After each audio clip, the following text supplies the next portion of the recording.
Folks, Black Star Network is here. Hold no punches! I'm real revolutionary right now. Support this man, Black Media. He makes sure that our stories are told. Thank you for being the voice of Black America, Roland. Stay black. I love y'all. All momentum we have now, we have to keep this going. The video looks phenomenal. See, this difference between Black Star Network and Black-owned media and something like CNN. You can't be Black-owned media and be scared. It's time to be smart. Bring your eyeballs home. You dig?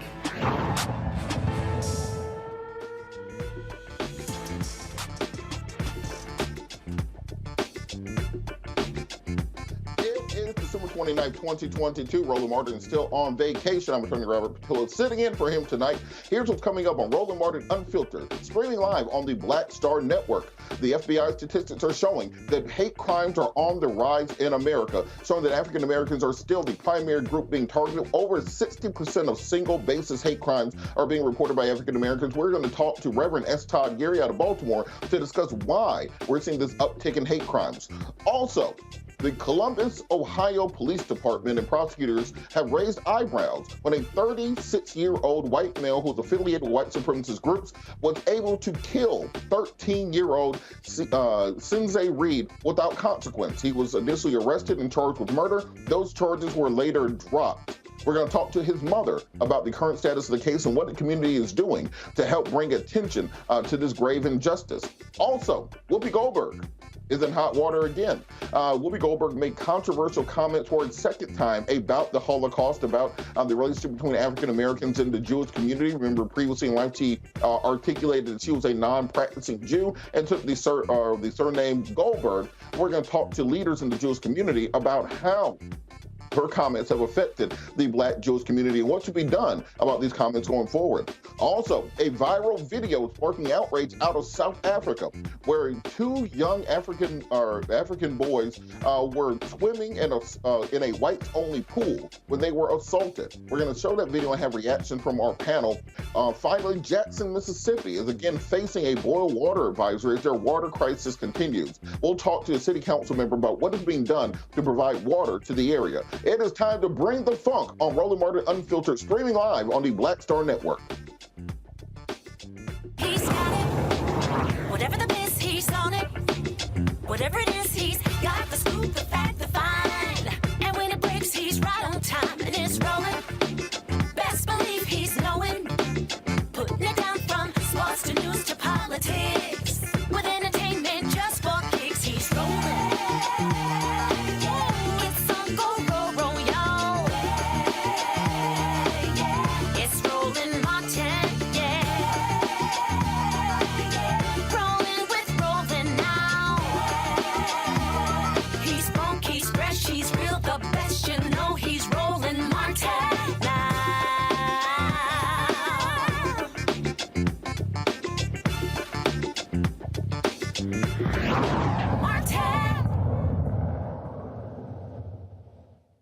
Hate crimes are on the rise again in America. At least that's what the FBI statistics are showing for the year 2021. And as always, African Americans are the primary victims of reports of hate crimes. 63% of reported hate crimes in the year 2021 from the FBI were reported by African Americans. Indeed, about a third of HBCUs received either bomb threats or threats of violence from potential white supremacist groups. Additionally, students at predominantly white college, or Black students at predominantly white colleges have faced increased incidents of hate crimes, racial discrimination, and other threats to their personhood.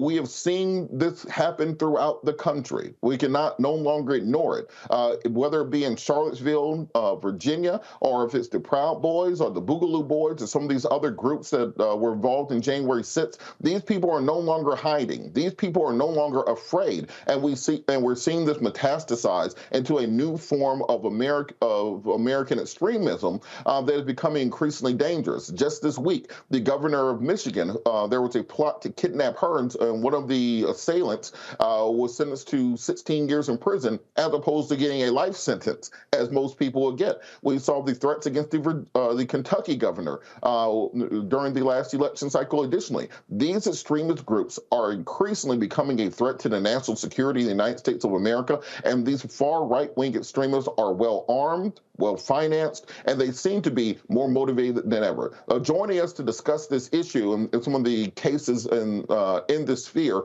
we're joined by Reverend and attorney, Reverend S. Todd Yeary out of Baltimore. Reverend Yeary, how are you doing this evening?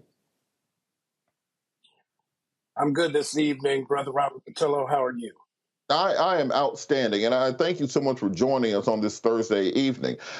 So we went over a few of the statistics. We see that these crimes are increasing. What is motivating these white supremacists to now come out in the open and be more active than we've seen them perhaps in the last couple decades?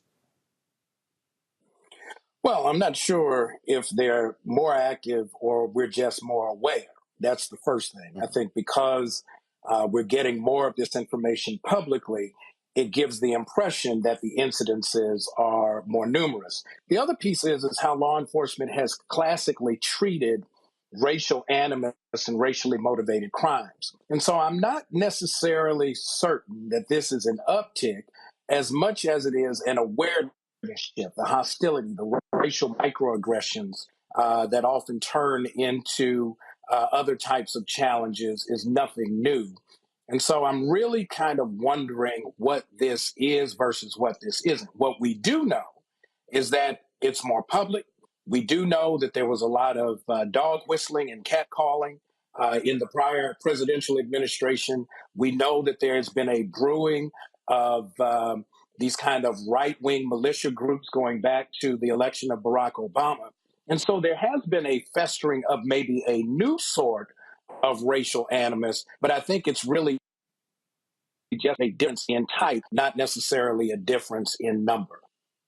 Well, it's interesting you bring that point up because I feel that we've seen a mainstreaming of this type of extremism. That these things that used to be in, a QAnon chat room or a 4chan chat room somewhere in the deep dark corners of the internet, now they're on the front page of your Google search results. They're broadcast on cable news at night. There's very much white fear, as Roland's book articulates, about losing your country, as we heard Marjorie Taylor Greene and other people articulate at the Republican National Convention. In 2020, defending Western society. Well, when they say Western society, they're not talking about Ghana. They're not talking about the Incas or the Iroquois. They're talking about Western European society when they talk about defending those things. And this mainstreaming of it, I think, is a factor in motivating more people to become more and more radical. How can we fight back against this mainstream media push to create almost excuses for extremism to rise in this country? Well, we got to remember mainstream media, corporate media, profit-making media comes with an angle, with a slant, with a motivation. And so we have to consider what is the bias of the media in terms of how these stories are reported, how the offenders are actually presented. Very often, depending on how this issue gets framed, you may or may not get information about a particular victim versus a particular offender. And that's part of the design, because at the end of the day, media is reinforcing this narrative around this racial openness and this lack of hostility that is really in the psyche of Black and brown people, right? It's all in our heads that this kind of stuff is happening in America, because America has always been this egalitarian bastion of hope and opportunity for the rest of the world. It has nothing to do with the founding documents being rife with all of the kinds of racial animus by structuring the government to actually prioritize and create a hierarchy of race. Forget that part. Let's just kind of pretend that since Brown v. Board, since the days of Dr. King and the modern civil rights movement, since I Have a Dream, we've awakened in this euphoria that somehow or other these problems are not endemic to the fabric of the United States of America. So part of this is the media has an angle, they have a bent, but the other part is you got to look at who's sponsoring these shows. And I think if we follow the money, if we look at the money trail and who are the entities that benefit from this kind of reporting, I think you'll come away with a narrative that won't be shocking to many if we put it in its proper historical context.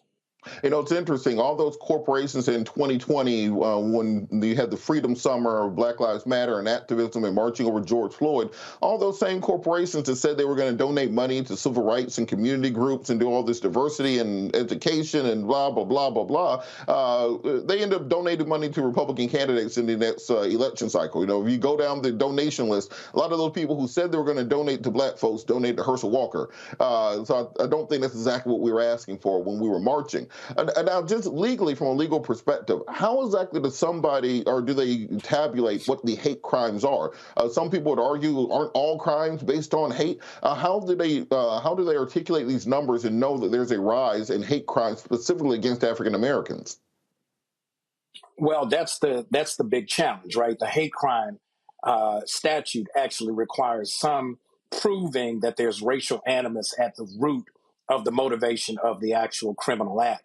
And that's hard to tell by just kind of observing. You've got to get beneath the surface, look at the detail. Is there background information? Is there a history of certain types of statements against certain groups of people? Are there other pieces of information in the investigation of what may be going on currently that indicates there's some racial animus, some racial motivation? And so the reporting of these numbers gets to be pretty interesting. But what's clear is that the vast majority of the numbers that are reported are still overwhelmingly against persons of color who find themselves on the receiving end of racially motivated hostility. well over 50% when compared to the different demographic groups by DOJ's own reporting. And so when we look at the number of instances, the disparities in terms of who's actually involved, actually being terrorized in this process means a whole lot when we go back and look at how we just got the Emmett Till anti-lynching law passed. So when we look at mob action motivated by racial animus, the real question for me is not only do we have hate crimes investigated, but will hate crimes be prosecuted under this new law that is very, very recent within the last year or two to be able to make sure that we mitigate, we push back against this trend of frequency where you can see marches in Charlottesville crying out, Jews will not replace us. And then the president saying, the former president saying, there were good people on both sides of the issue. Or we see the kinds of violence acted out on 1/6, where some folks say that was just a tour of the Capitol, while others say it was an actual insurrection. When you have that kind of just kind of asinine debate about what is really going on, it makes you begin to question whether or not these investigations that will often start with local and state authorities will ever rise to federal enforcement, because the lens that they're using to determine whether or not this is a racially motivated event is somehow captured in the neutrality of history that says we don't have those kinds of problems here. A last question before we go, because I'm just going to give you the counter argument. I can hear it already with people saying, well, even with this uptick, is this really the biggest problem facing the black community? Isn't black on black crime a bigger issue? What about crime in Baltimore, crime in Chicago, crime in D.C., everywhere else going up? Shouldn't we be concentrating on those things as opposed to the rare instances of racially motivated crime? Well, that's always the case, right? So the black on black crime argument is, what about white on white crime argument, right? So typically criminal behavior is within communities that are internal, not external. So we can kind of set that off to the side. But then to the argument about whether or not we should focus on racially motivated crime, that typically is a sign of either cluelessness or privilege, because white people don't have to figure out what's going to happen to me when I walk down the street because I'm white. Black people, depending on where they are, what they're doing, as we've seen in some of these other cases that have recently come up, you begin to kind of raise this question, right? When you have, even in Maryland not too long ago, a white guy who kills a young brother who had just graduated, gotten his commission in the United States Army, kills him before he can actually spend one day of service as an officer in the military. We have these things that happen, and they're not a figment of our imagination. And to continue to pretend that somehow or other these numbers are either insignificant or somehow irrelevant shows short shrift and will really reinforce the kinds of racial hostility we're seeing playing out in communities across the country. Absolutely. Well, it's something we absolutely have to monitor and something we have to pay attention to, because, as you said, we're not making it up. When you drive through a neighborhood as an African-American, you see a bunch of Confederate flags, you generally get the idea that I might not want to be there. And that's a form of racial animus that other groups did not experience. We, of course, had the case up in Penn State where Bryce Williams, a young college graduate, just happened to be at the school playing basketball, and there happened to be a Proud Boys rally at the same time, and he ended up in the ICU thereafter. And people are claiming, well, the Proud Boys rally had nothing to do with him randomly being attacked by a group of Caucasian men just for playing basketball. So we have to monitor these situations and bring light to them. Otherwise, people will just try to convince us that don't believe your lying eyes, believe what I'm saying. Thank you so much, Reverend S. Todd Yeary out of Baltimore. Thank you for joining us tonight. We're going to go to a break. We'll be back with more Roland Martin Unfiltered, streaming live on the Black Star Network. We'll be right back.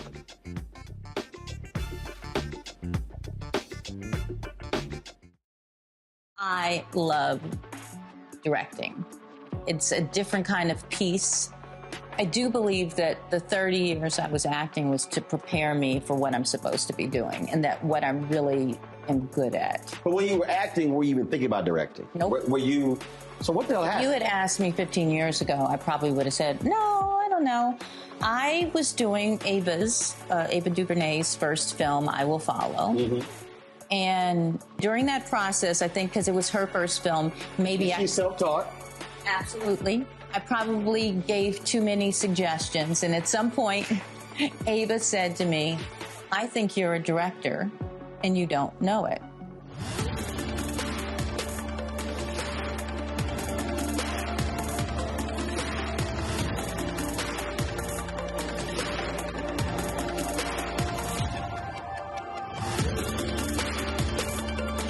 When you talk about blackness and what happens in black culture, we're about covering these things that matter to us, speaking to our issues and concerns. This is a genuine people-powered movement. There's a lot of stuff that we're not getting. You get it, and you spread the word. We wish to plead our own cause. Too long have others spoken for us. We cannot tell our own story if we can't pay for it. This is about covering us. Invest in black-owned media. Your dollars matter. We don't have to keep asking them to cover our stuff. So please support us in what we do, folks. We want to hit 2,000 people, $50 this month, raise $100,000. We're behind $100,000, so we want to hit that. Y'all money makes this possible. Checks and money orders go to P.O. Box 57196, Washington, D.C. 20037-0196. The Cash App is $RM Unfiltered. PayPal is R Martin Unfiltered. Venmo is RM Unfiltered. Zelle is Roland at RolandSMartin.com.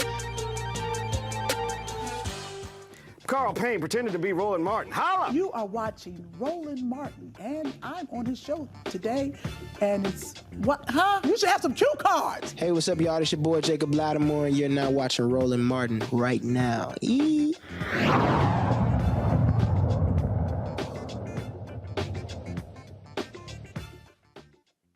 I want to continue this conversation on the uptick in hate crimes, specifically targeting African Americans, to bring our panel in.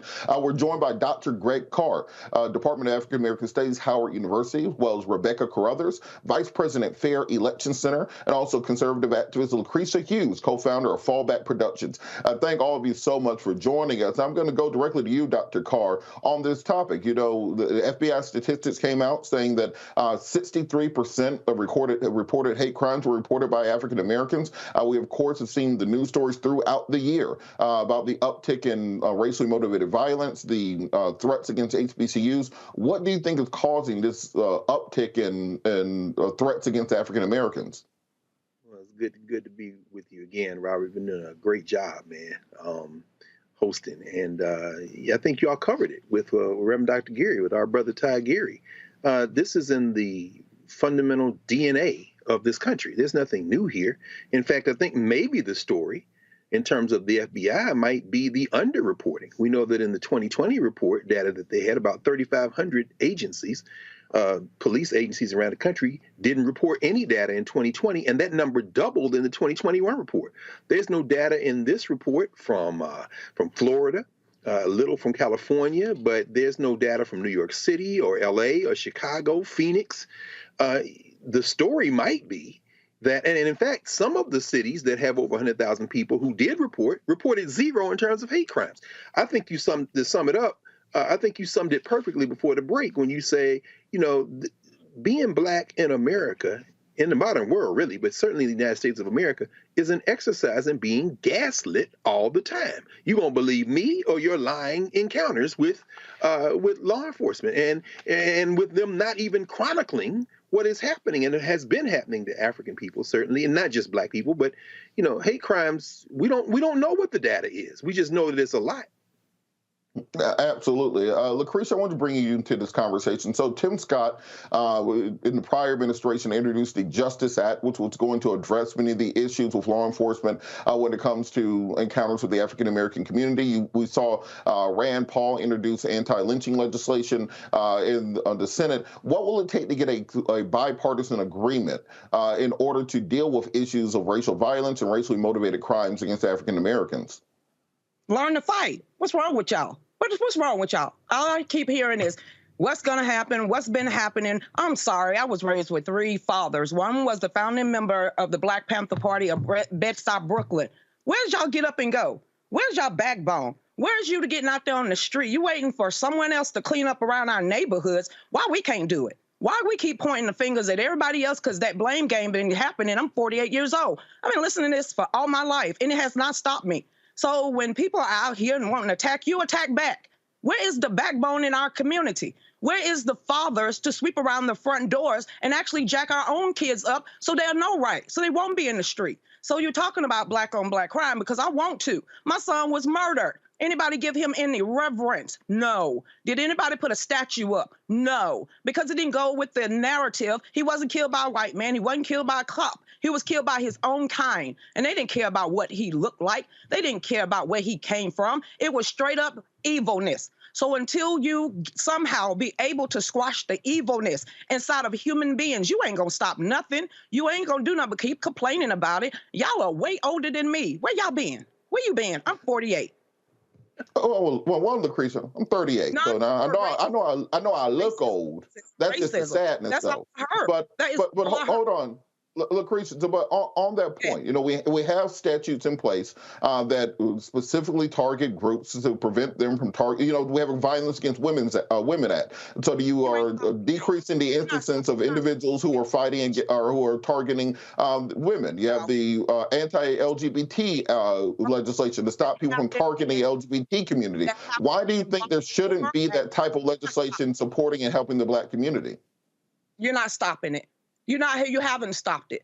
This has been going on for decades, way before I was born. The lynching, that should have been handled way back then, not in 2023, when my grandfather and my grandmother, who was biracial, that was having strategy meetings with Martin Luther King, you know, David Abernathy and the rest of us. I'm a little girl looking up to these people and soaking it all in. They've been fighting on the front line all their lives. Where are we gotten? How my grandparents, the first interracial couple of Jackson County, Georgia, march on Selma, Alabama, as my grandmother was the babysitter for the King's family, and my mom was best friends with the kids. And I sat there and I heard. Do you think they cared about what my grandfather looked like? No, they didn't.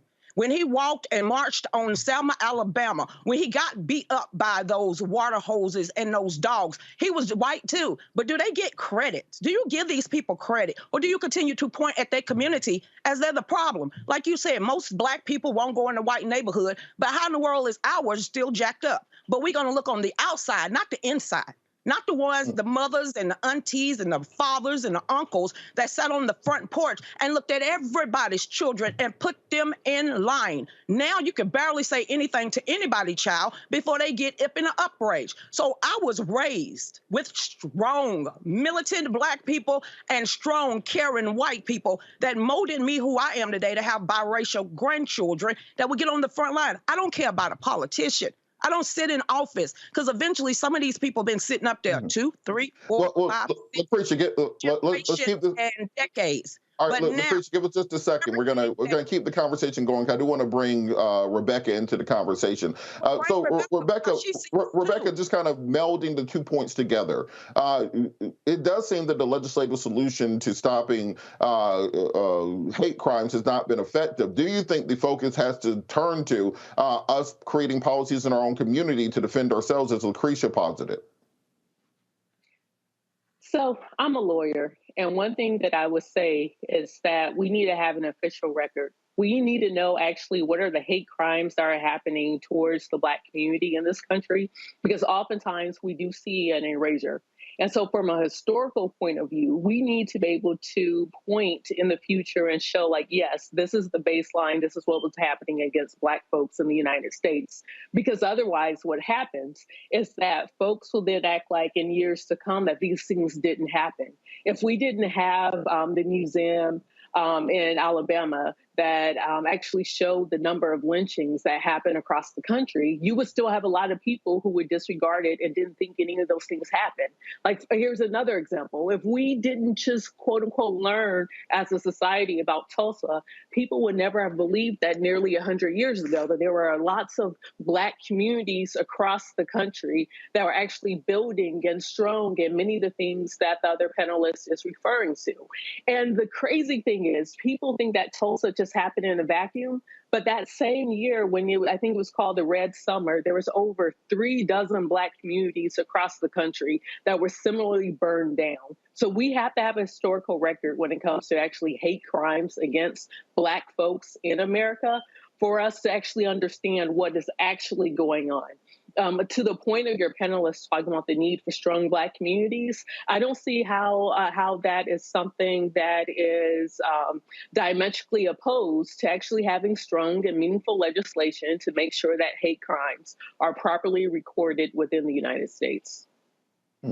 And just kind of to piggyback on that, I want to go to Dr. Carr on that same point. Do you think there's is a space, or there should be a place in our community for, at the same time we were working on political action to strengthen laws against hate crimes, also strengthening the community where we are ready, prepared, and educated on how to fight back in case we do experience a racial encounter? You know, we had a case down in South Georgia where there was a young African-American man with his white girlfriend who got chased down by a group of white supremacists in a pickup truck. They fired at them, killing one person in the vehicle to save themselves, but he was still convicted of murder in that case. That case is currently under appeal. Should we be talking more about self-defense in the community while we're working on getting through the intransigence of Washington, D.C. and creating stronger laws? Yes, in a word, I agree with you, Rebecca. There should be a record. If we're going to live in a society that calls itself a society, we know the United States of America, a criminal enterprise since its founding, founded in violence, has never been that type of place. But if we're going to talk about it as that kind of place, then it has to start with, for example, in this very specific instance, mandatory reporting. Right now, it's voluntary. So legislation that forces these police entities by the thousands to report, and not to just report zero and get it away. I agree with you, Rebecca. We have to have that record because it does establish a baseline. Now, in terms of what you said, Lucretia, hey, if we must die, let us nobly die. You talk about having a father who was involved in the Panthers. Well, you know, as we know in California, when the Panthers armed, policed the streets of Oakland and then went up into the Sacramento to the California State Legislature. Well, guess what started to happen? They started to change the laws. Now, Clarence Thomas, who has made some fairly ridiculous judicial opinions along the lines of kind of this overemphasis on the Second Amendment and an overemphasis on punitive measures against people. He's a big fan of prisons. Does have a point, it seems to me, when he talks about the idea that Black people should be self-determining and that the Second Amendment plays a role in that. So I hope I'm not misunderstanding you, Rebecca, but I mean, Lucretia, I'm sorry. But in this instance, are you saying that while we continue to strengthen our communities, build our communities, police ourselves, that if someone tries to enact a hate crime on us, we should send them to the cemetery? Is that what you're saying? I think they're Lucretia, go ahead. I think they're hiding my shirts. My shirt right behind me says "F around and find out." I'm not sit here. I'm not finna sit here and wait for the police to come protect me. I'm part of the NRA Outreach Committee. I'm part of a Girl and a Gun. I testified in front of Congress about me protecting myself against all violence, all evil. So if I'm sitting here waiting on a man or a woman to save my life, that ain't gonna happen. Because by the time I put down that phone, they have already ran in my house. I'm not waiting 10 minutes. I'm not waiting 20 minutes. And I'm not waiting if they don't show up. I'm gonna protect myself. And while I'm out there touring around the world and touring around America, I'm gonna teach every woman, no matter if she's red, yellow, black, white, gay, or straight, how to protect herself, her family, and her loved ones from any hate, harm, or danger. So, Robert, then I'm a bad. I don't play. All right, Lucretia, let me get Dr. Carr in, and then we're going to hit a quick break. Dr. Carr, last comment. And this kind of goes to what you asked me, Robert, and thank you, Lucretia, for articulating that. I guess my question then would be, just as when the Panthers said they had the right to armed self-defense, at which point the state, local, and federal governments conspired with the counterintelligence program to try to kill all the damn Black Panthers they could, just like every time Black folk try to defend themselves and the full power of the policing element in this country then turns against them, law be damned, what do we do when we do in fact engage in those acts of self-defense and find ourselves face to face with the power, the police power of the state? Should we then fight the police and the military? Because we know history tells us that's who judged by 12 than carried by 6. All right, I think that's a great. For me, I think that's a great place to end it, Lucretia. I'm gonna tell you. Right, go ahead, Rebecca. And then we got to get a break, okay? So here's the thing, Miss Lucretia. I support your. So, Miss. Hold on, Lucretia. I want to hear Rebecca, and then we'll go back. All right, go ahead, Rebecca. I support your FAFO. I support that movement as well. But as an attorney, if I'm going to defend you in court for defending yourself, there has to be laws that I could point to and use as the baseline and the guidelines for me to be able to defend you in court. So the reason why laws such as hate crime laws are important in this country, because it allows for some enhancements when it comes to the criminal prosecution side of someone who messed around with you and then you have a lawful right to defend yourself. But also if you are charged by the state for lawfully defending yourself, such as what we see sometimes in Florida and Georgia, how Black folks, when they try to use the stand your ground law, and when they're told that no, that didn't apply in that situation, if we don't have these baseline standards and laws, then how can I protect you when you legally and lawfully defend yourself? Okay, we have to leave it right there. But hold on, crew. We have to leave it right there because we have to hit a break because we have to hit the next story. But we'll see if we can work this back in later on the show because I think this is a hot topic that many people want to talk about. We're going to go to a quick break. You're watching Roland Martin Unfiltered, streaming live on the Black Star Network. We'll be back after the break.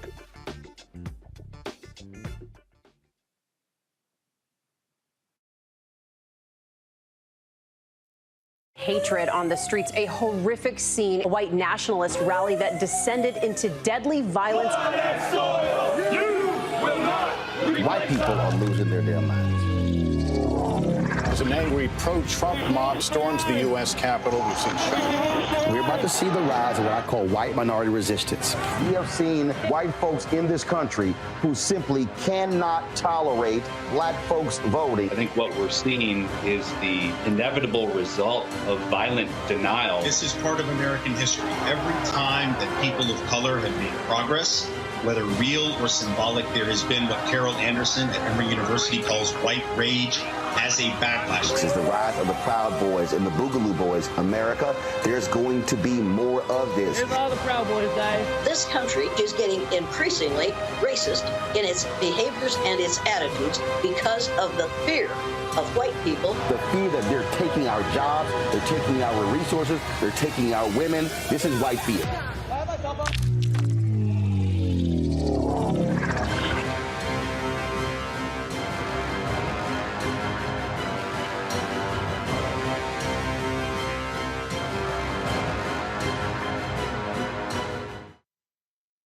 Next on the Black Table with me, Greg Carr, we welcome the Black Star Network's very own Roland Martin, who joins us to talk about his new book, White Fear, how the browning of America is making white folks lose their minds. The book explains so much about what we're going through in this country right now, and how, as white people head toward becoming a racial minority, it's going to get, well, let's just say, even more interesting. We are going to see more violence. We're going to see more vitriol because as each day passes, it is a nail in that coffin. The one and only Roland Martin on the next Black Table, right here on the Black Star Network. On the next A Balanced Life with me, Dr. Jackie, it's time to tie up those loose ends. Setting yourself up for balance, success, and even prosperity in the new year. Financial expert Pamela Sams joins our panel. She will give us a checklist of things that we need to do before the calendar turns. We develop our money mindset by the age of 6. And so we have our sometimes 6-year-old self still operating in the background of our money scripts. That's next on A Balanced Life on Black Star Network. Hey, I'm Cupid, the maker of the Cupid Shuffle and the Wham Dance. What's going on? This is Tobias Trevelyan. And if you're ready, you are listening to and you are watching Roland Martin Unfiltered.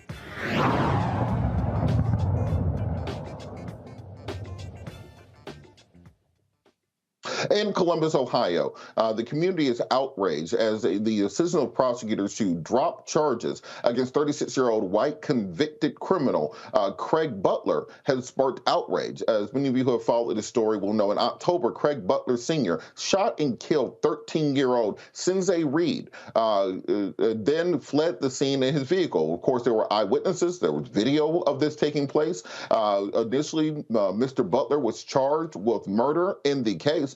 However, on October 19th, without giving a reason, the prosecutor decided to drop the charges against Mr. Butler. Now, of course, there is no statute of limitations for murder charges, so the prosecution has time to refile these charges if necessary. There is a federal investigation potentially into the case. Has not been announced by the Justice Department yet for violation of the civil rights of Mr. Reed. To talk a little more about this case, we're joined by the mother of Sinzae Reed, joining us remotely. Ms. Reed, how are you doing this morning or this evening?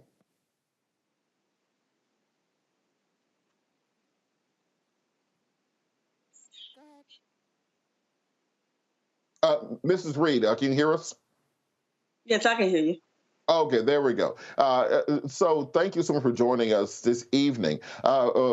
We, of course, condolences for everything your family has gone through. What information have you gotten from police or prosecutors about why these charges were dropped against Mr. Butler? They told me that they could only hold him for 10 days. And with the evidence that they had, that they didn't want it to present it to the grand jury yet.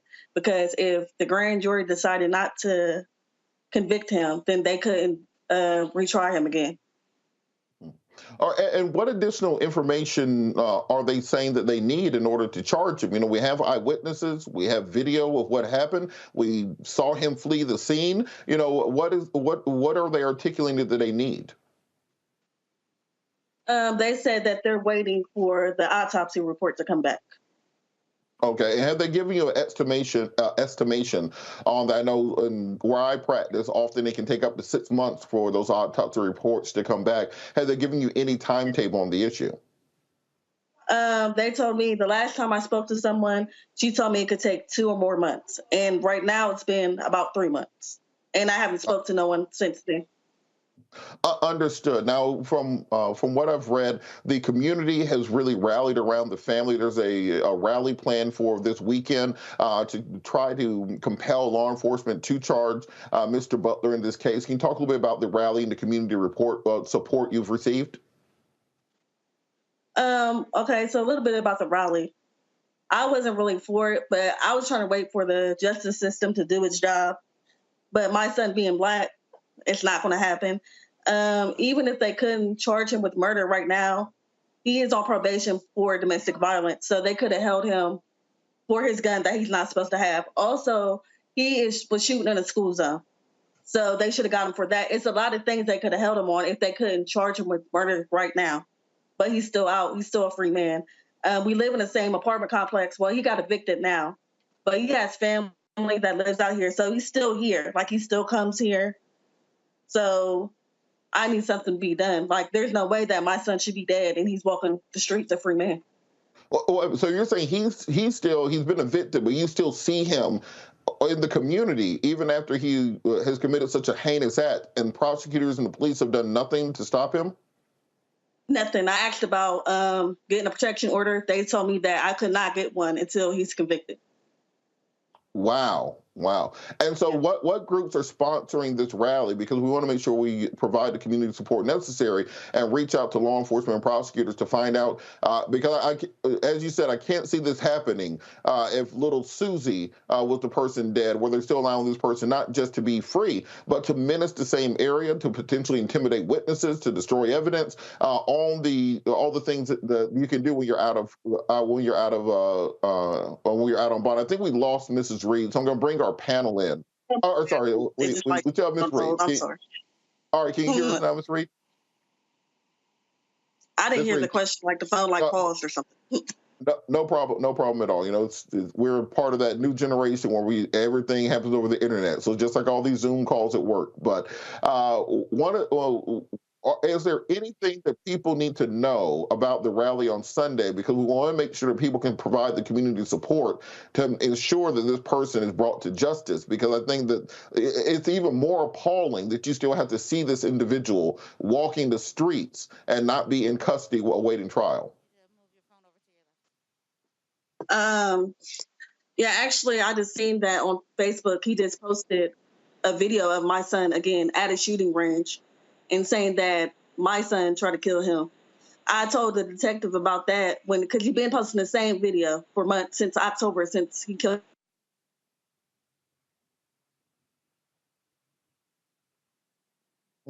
I think we're working on getting Ms. Reed's connection back established, but I do want to bring the panel in. Rebecca, I want to go to you first on this. Now, have you ever heard of a situation where somebody is accused of murder and then not just released on bond, but allowed to still be around the families of the victims, around the crime scene, posting information on social media, etc.? I wanted to address the humanity of this. My heart goes out for Miss Reed and her family to have to deal with this, to have to see this person who murdered her child multiple times, like in her home community where she lives, in her apartment complex. I just want to say that. But what's unfortunate is that this happens too often in this country, where we have two systems of justice. We have a system of justice for those who commit crimes who are white, and we have a system of justice for those who commit crimes who are Black, or even those who are other people of color. So it doesn't make sense here. I mean, there's different things that local authorities could do, even with temporary restraining orders. And so to even hear a local law enforcement agency to say there's nothing they could do until a conviction, that simply isn't true. Mm-hmm. Yeah, you know, she's significantly further along in her journey with Christ than I am, because me seeing somebody who has murdered my child, there's a very good chance that I'll be the person on trial. So the fact that police have not done anything to keep this individual away from the family of the person that he killed is quite, it's out there for me. Dr. Carr, I wanted to bring you in on this bring you in for a comment on this, because this is so abhorrent that I'm trying to understand what justification there could be, and should the federal government step in to file hate crimes charges potentially in this case, or even to enforce the anti-gun restrictions, because under Ohio law, it doesn't stop you from owning a gun if you have a domestic violence conviction, but under federal law, it does. So that would vitiate a investigation or potential prosecution by the federal government. Well, I mean, with what we know, it almost seems, Robert, and you, Rebecca, would know better than I would, that this is probably the trajectory we're headed on. Let me echo what you said, Rebecca, and offer my condolences as well, and deepest sympathies to Ms. Reed and to her family in the loss of young Sinzae. I lived in Columbus for about 5 years when I was in graduate school and law school, and this is standard practice. Not just in the United States of America, but in Columbus, that would consider itself a liberal city, so to speak. When we see what the Columbus Dispatch reported, and the Franklin County prosecuting attorney, Gary Tyack, his office put out a report and said that it's standard practice for almost every felony case in municipal court to be dismissed. And he said, well, we're going to bring it, but maybe we'll bring it before the grand jury. We won't say any more at this time. Standard practice, huh? This white man is running around in the streets of Southwest Columbus talking smack, posting stuff on social media, and we all heard Ms. Reed say the man has he's on probation, and he has a gun he wasn't supposed to have. So I think, Robert, what you've asked is probably already answered through your experience, through Rebecca's experience, and through most attorneys' experiences. I expect it will as well to hear that the federal government's going to get involved in this with the facts that we know so far. So we have Ms. Reed back. So Lucretia, we're going to come to you afterwards, because you have very specific experience of this and a special level of understanding. So we're going to get the last comment from you. But Ms. Reed, could you tell us about your son? Because often what gets lost in these conversations is the individual.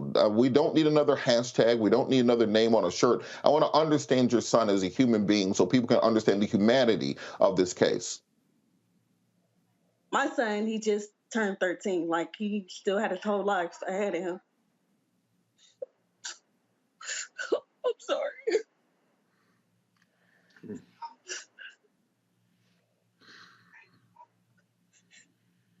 And for someone to take him, like, that's my baby, and not have no remorse for it at all, it breaks my heart. Like, every day I gotta wake up and my son is here because the coward took him away from me.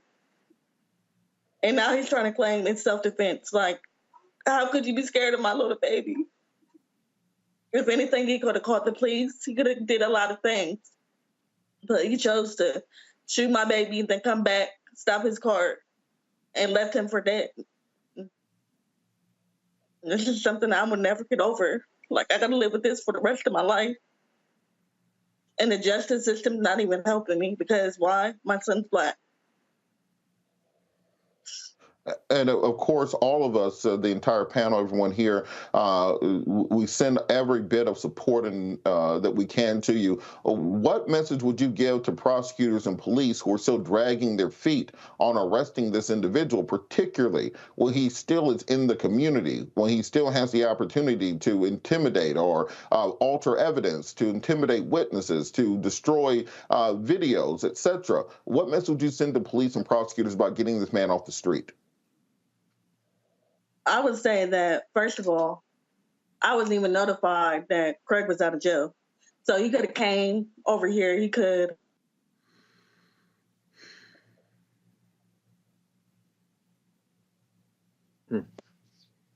I think we're still having some connection issues with Ms. Reed. Lucretia, I wanted to bring you in on this conversation because you have firsthand experience with this. What do you think has to happen for law enforcement to really take seriously the murders of Black boys in this country and start investigating them and clearing those cases, convicting people at the same rates as any other community? Her name was Mrs. Reed, right? Miss Reed, please don't let your heart get hardened. Please don't let that animosity that you feel right now, don't let it consume your soul. You can't bring your son back. There's nothing you could do about that. Every year it gets a little lighter, but it gets heavier and darker too, ma'am. I'm so sorry any mother or father ever have to deal with that or hear the screaming and the piercing in your soul. You won't forget him. It don't get easier. That burden gets heavier. And you just got to stand until either this go through the justice system. But please, ma'am, don't take this in your own hands. Do not let that animosity harden your heart on mankind. And also, if you want to do anything, you make sure that people know who he was. And then you start within your own community to change what you need to change, ma'am. But I'm telling you, it's 6 years later, and I'm crying because you are. Because I remember that time when even a Black man that killed my son, the police didn't do shit. They didn't do nothing. And I had to sit there and watch this dude throw up gang signs like it was a laughing matter. And what happened to me is my heart went hard for 6 months, and it took so long to get out that darkness. So I'm asking you, it don't get lighter. Have those emotions, have those feelings, and you cry and you get that out there. And when you get stronger, because you will, and you're going to shift your eyes and you're going to shift your path, but you're going to save a whole bunch of people. And if not, you're going to have that empathy and that sympathy for the next mother or father, sister or brother. But I'm telling you, this is an injustice, and I don't care about what's going on the inside. If he's guilty, I hope he burn in hell. Absolutely. And Ms. Reed, I want to give you the last word. Can you tell people how they can help to support the family and what they can do to contact police, prosecutors, or even community groups to help pressure them to arrest this person? Just please share his story. Let everyone know what's going on. A lot of people, even where I live at, never knew about my son. Like, they showed it on the news one time when it first happened. After that, it hasn't been talked about ever since. And this happened in October. It's about to be January. Please share his story and get this out, because Craig Butler needs to be in jail. I would share your son's story. He has a face. He has a mother. He has a family. And now he got us. There's people all over my timeline and watching my show right now, red, yellow, black, and white, saying, get her information, see how we can help her from all over the United States. And they feel you, and I see and feel you. And I just want to put my arms around you and give you the biggest hug. But I will share your son's story. I will make sure it get out. And I will spread the word. We thank you so much, and we thank all the panelists for the support. You can go search the hashtag Sinzae Reed, SINZAE REED on Twitter. That will help you to get updates on the case when the rallies are taking place, and we, of course, are going to keep you updated on everything in this. Thank you so much for joining us, Ms. Reed. Our thoughts and prayers with you and your family. We'll be back after the break on Roland Martin Unfiltered, streaming live on the Black Star Network.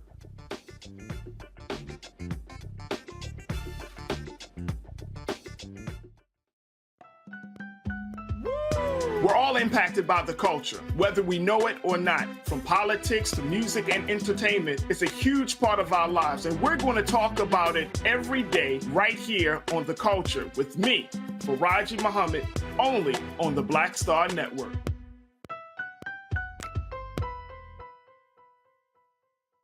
I'm Deborah Owens, America's Wealth Coach, and my new show, Get Wealthy, focuses on the things that your financial advisor and bank isn't telling you, but you absolutely need to know. So watch Get Wealthy on the Black Star Network. When you talk about blackness and what happens in black culture, we're about covering these things that matter to us, speaking to our issues and concerns. This is a genuine people-powered movement. There's a lot of stuff that we're not getting. You get it, and you spread the word. We wish to plead our own cause. Too long have others spoken for us. We cannot tell our own story if we can't pay for it. This is about covering us. Invest in black-owned media. Your dollars matter. We don't have to keep asking them to cover our stuff. So please support us in what we do, folks. We want to hit 2,000 people, $50 this month, raise $100,000. We're behind $100,000, so we want to hit that. Y'all money makes this possible. Checks and money orders go to P.O. Box 57196, Washington, D.C. 20037-0196. The Cash App is $RM Unfiltered. PayPal is R Martin Unfiltered. Venmo is RM Unfiltered. Zelle is Roland@RolandSMartin.com. Hey, what's up, everybody? It's Godfrey, the funniest dude on the planet. Hi, I'm Israel Houghton. Apparently, the other message I did was not fun enough. So this is fun. You are watching Roland Martin, my man, Unfiltered.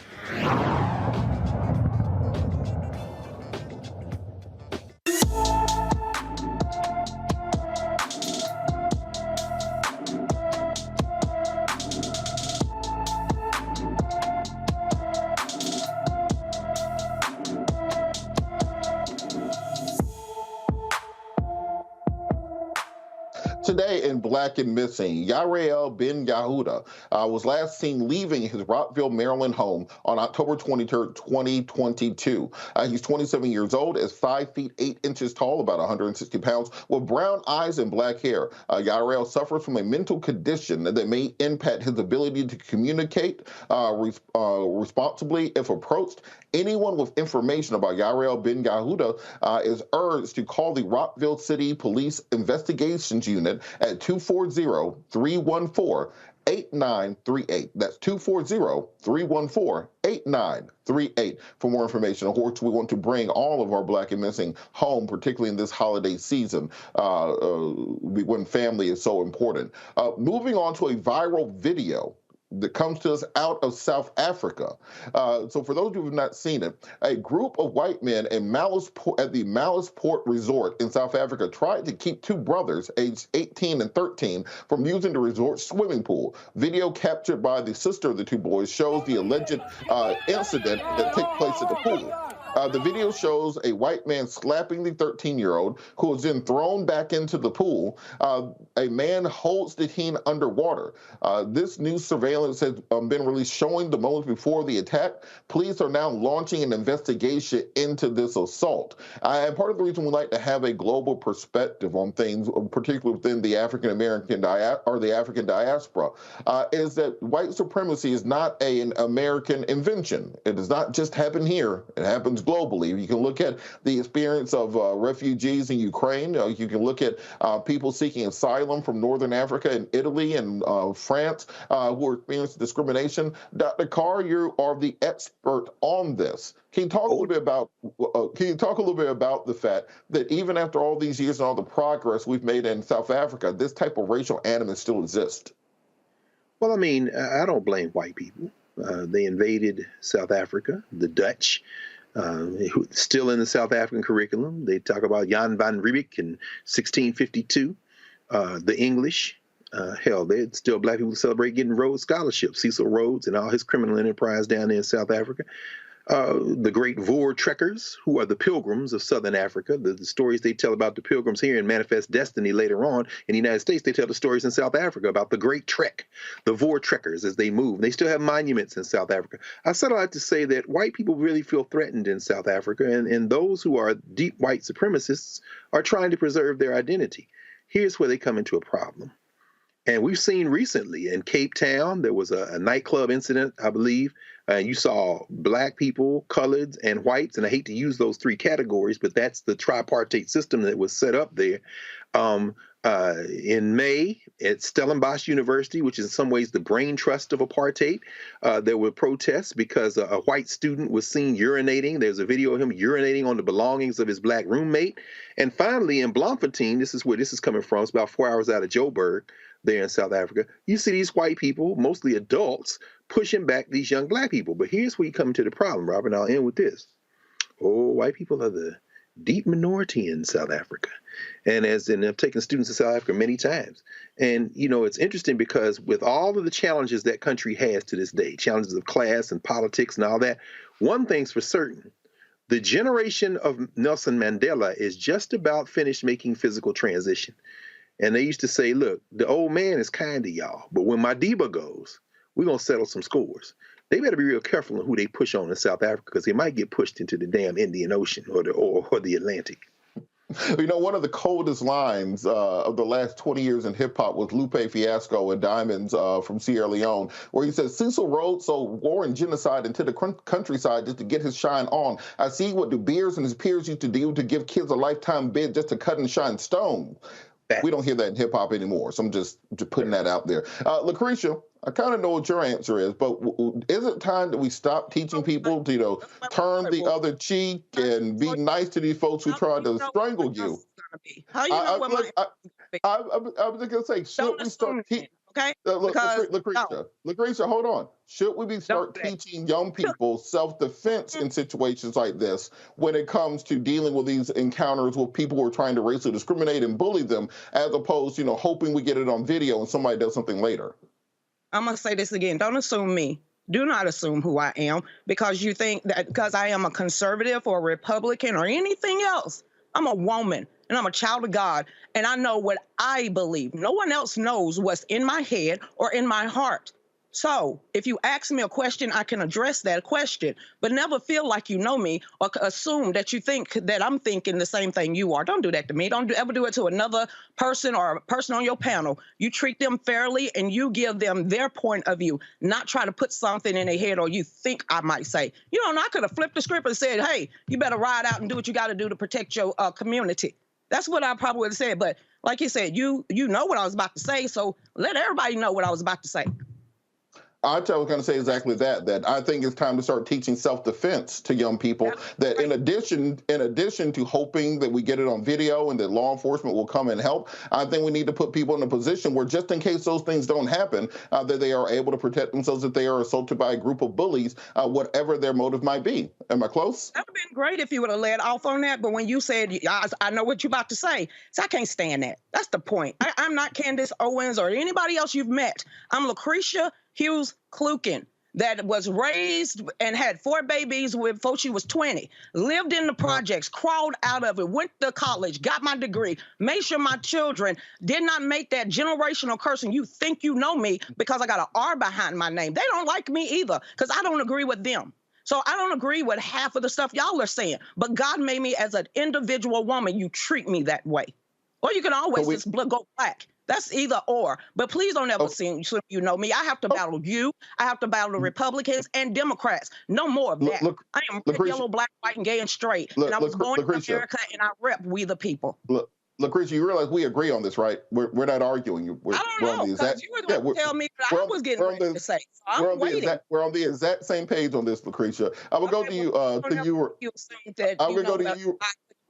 I'm going to go to you next, Rebecca. So, Rebecca, on this point, when we're looking at these videos of young people being assaulted, what does it say that there aren't laws in places like South Africa to protect groups when it, like this? In America, you know, you can count on the Department of Justice, you can hope for a local investigation, but we're dealing with this on an international level now, and what needs to be done to ensure that we are protecting human rights of people of African descent worldwide? So I have 2 points on this. During law school, I did a study abroad through Howard University's study abroad in South Africa program. We were at University of the Western Cape, which is a HBCU during apartheid in Cape Town. And a couple of things that we learned about apartheid specifically is the idea of having whites only and the idea of having other Jim Crow themes were actually cribbed, was actually taken from American white supremacy. Apartheid really used a lot of America's racism against its Black folks, and they used it as a blueprint in how different apartheid laws came about. The second point that I want to point out here is that once apartheid was formally over, there was a Truth and Reconciliation committee, and it was to allow folks who did bad things during apartheid towards Black citizens and those who were deemed as colored citizens. It allowed for them to speak the truth and tell exactly what they did. The unfortunate part of about the Truth and Reconciliation Commission is that there was no accountability, there was no jail time, there was no restoration, there was no reparations to those Black folks who were moved into different homelands in South Africa, who lost generational wealth, who lost family land and other materials. It was never given back to those people. So what we see now, just like you pointed out very eloquently, and Dr. Carr did as well, is that when we see the generation of Mandiba physically making their transition, and now maybe the take from Lucretia's word, the FAFO generation, it's going to look different. And it's unfortunate that there wasn't true accountability when apartheid formally ended, because now we still have the ramifications of apartheid. We still have those vast disparities, and people are tired of it. You're absolutely correct. And we're going to monitor these situations. This is one of those things that you see in nations when there's a racial demographic shift, which we'll be looking out for in America also in the upcoming decade. Because often when a group that's used to experiencing demographic and political strength through having a majority, they try to entrench themselves into the bureaucracy, entrench themselves into the judiciary, still run the economics and the social and the political structure of the nation, despite not having political power. So we're going to talk more about this after the break. You're watching Roland Martin Unfiltered, streaming live on the Black Star Network.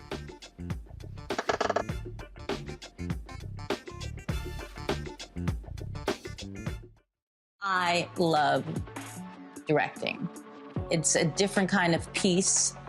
I do believe that the 30 years I was acting was to prepare me for what I'm supposed to be doing, and that what I'm really am good at. But when you were acting, were you even thinking about directing? Nope. Were you? So what the hell happened? You had asked me 15 years ago, I probably would have said, no, I don't know. I was doing Ava DuVernay's first film, I Will Follow. Mm-hmm. And during that process, I think because it was her first film, maybe She's self-taught. Absolutely. I probably gave too many suggestions. And at some point, Ava said to me, I think you're a director and you don't know it.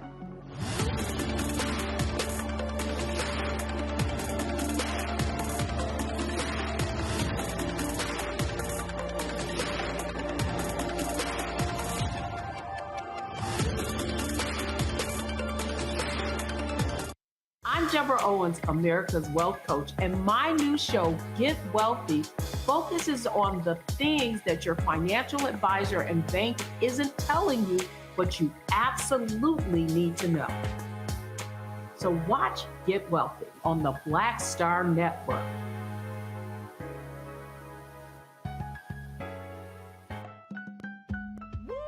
We're all impacted by the culture, whether we know it or not. From politics to music and entertainment, it's a huge part of our lives, and we're going to talk about it every day right here on The Culture with me, Faraji Muhammad, only on the Black Star Network. Hi, Hi, this is Essence Atkins. Hey, I'm Deion Cole from Blackish. Hey everybody, this is your man Fred Hammond, and you're watching Roland Martin, my man, Unfiltered.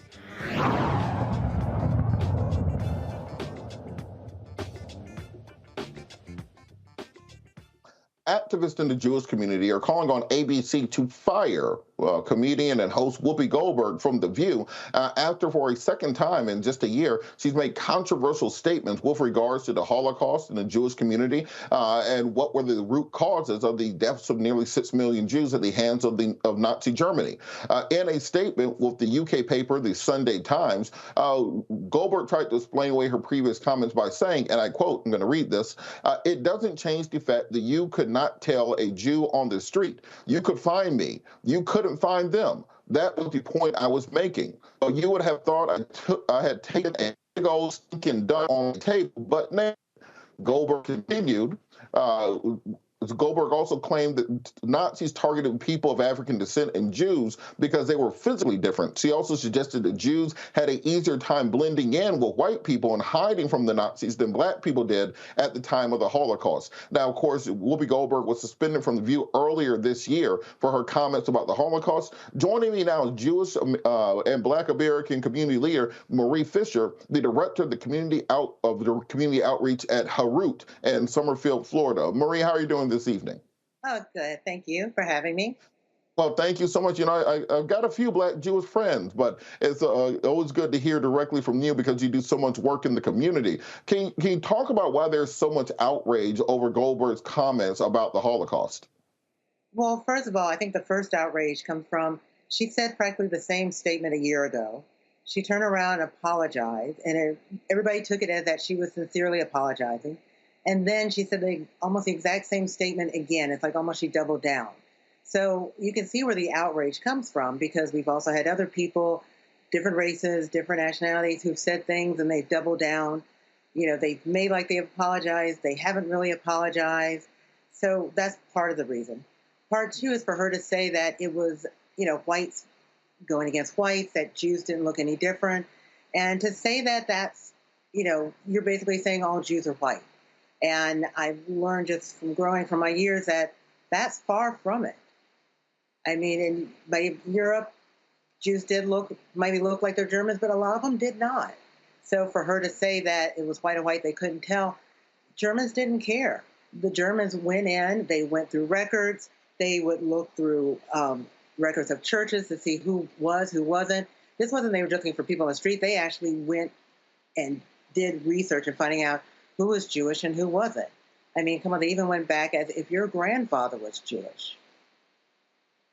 You know, it's interesting because if you do a deep dive into kind of the causes of the Holocaust, the rise of the Nazi Party in the early 1930s, a big part of it goes towards that socioeconomic depression that Germany went into after World War I. And then the Nazi Party rose to power, as many fascist movements do, by blaming the outsider, by blaming the Jews. They convinced the German populace that, well, the reason you don't have money is because of the international Jewish community. The reason you don't have food is because the Jewish community is stealing all the food and hoarding it for themselves. The reason that Germany is not as great as it was under Otto von Bismarck was this sudden influx of Jewish people, and this is how you got the populace on board with it. Can you talk a little bit about the dangers of people minimizing the Holocaust in modern America, particularly when you have had so many anti-Semitic events happening in the last couple of years?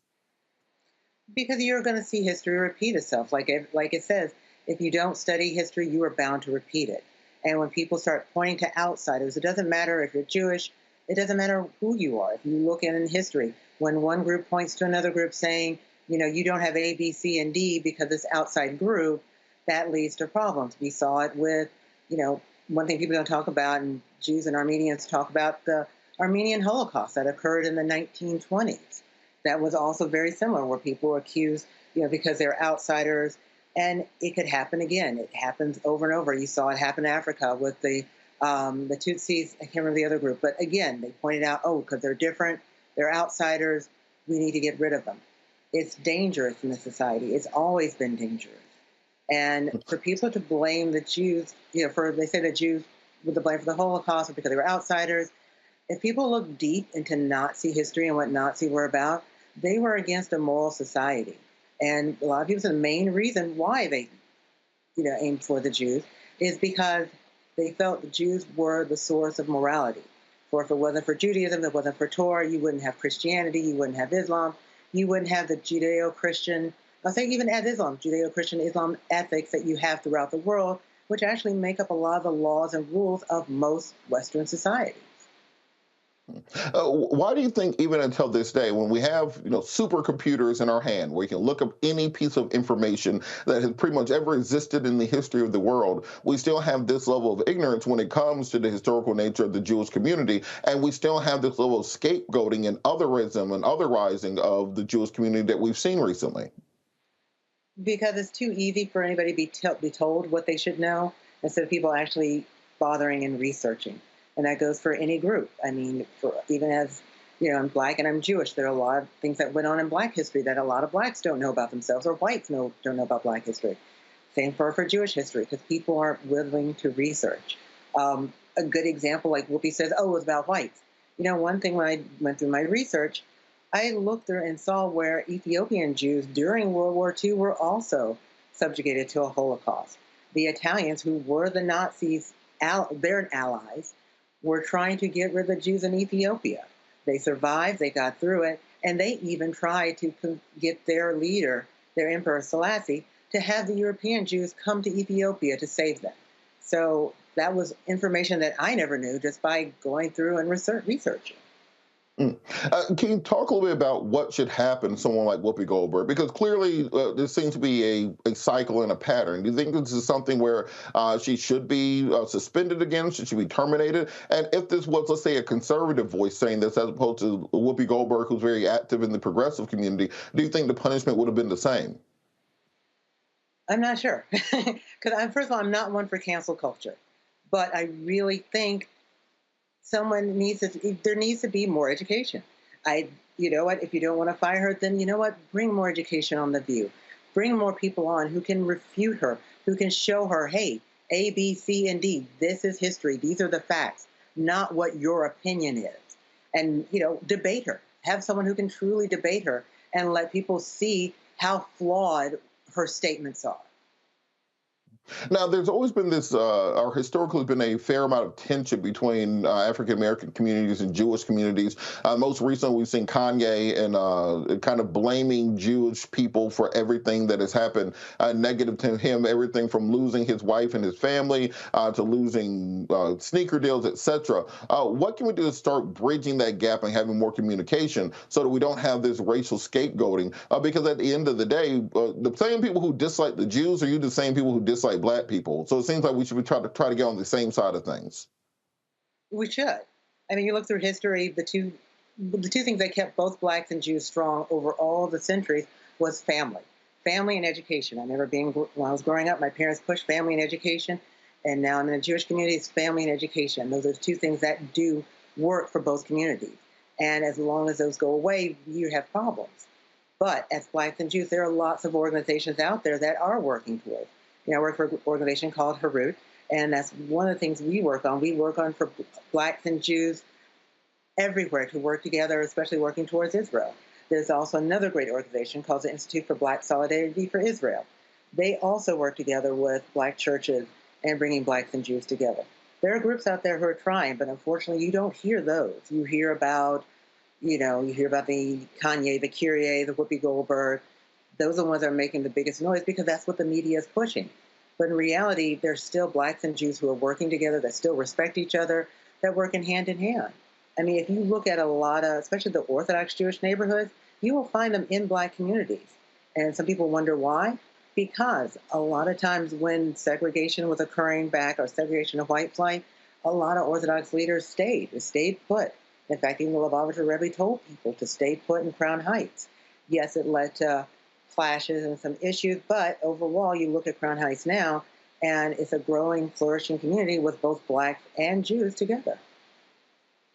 And finally, I do want to get your take on kind of the case of the week with George Santos, claiming that his grandmother fled the Holocaust and was a victim, claiming that his mother was Jew. He said Jew apostrophe-ish, as in kind of Jew, but not really Jewish or a practicing Jew. And those have all seemed to be lies. What do you think should happen with George Santos? Well, he's already been elected, and there's nothing in the Constitution saying he has to resign but I think just let his actions speak for himself. Yes, he lied. He lied to get into office. What politician hasn't?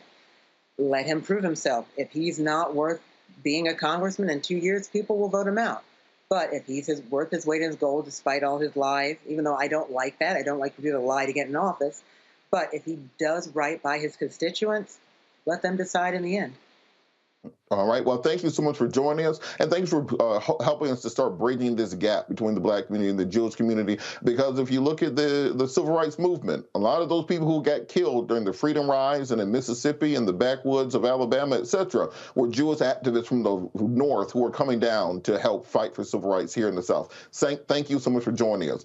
Make sure if you're watching online, hit the like button on Facebook and on YouTube. Make sure you subscribe. Make sure you share the video on all your social media platforms. We're trying to get to 1,000 likes on tonight's episode, so make sure you're sharing this information so we can get it out there. Mainstream media ain't having these conversations. You're watching Roland Martin Unfiltered, streaming live on the Black Star Network. We'll be back after the break.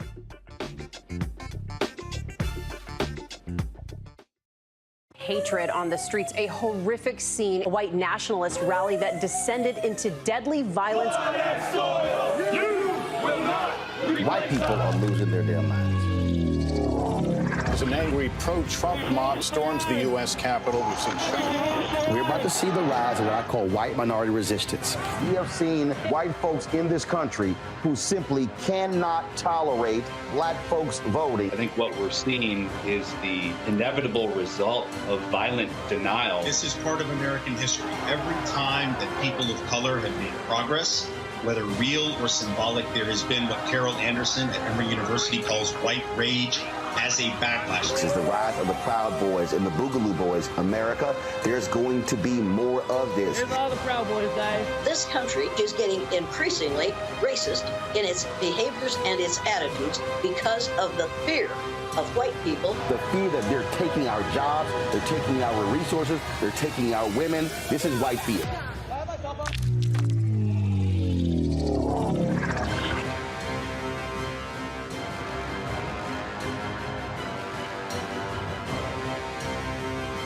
Next on the Black Table with me, Greg Carr, we welcome the Black Star Network's very own Roland Martin, who joins us to talk about his new book, White Fear, How the Browning of America is Making White Folks Lose Their Minds. The book explains so much about what we're going through in this country right now, and how, as white people head toward becoming a racial minority, it's going to get, well, let's just say, even more interesting. We are going to see more violence. We're going to see more vitriol, because as each day passes, it is a nail in that coffin. The one and only Roland Martin on the next Black Table, right here on the Black Star Network. Hello, everyone. It's Kiara Sheard. Hey, I'm Taj. I'm Coco. And I'm Lily. And we're SWV. What's up, y'all? It's Ryan Destiny, and you're watching Roland Martin Unfiltered.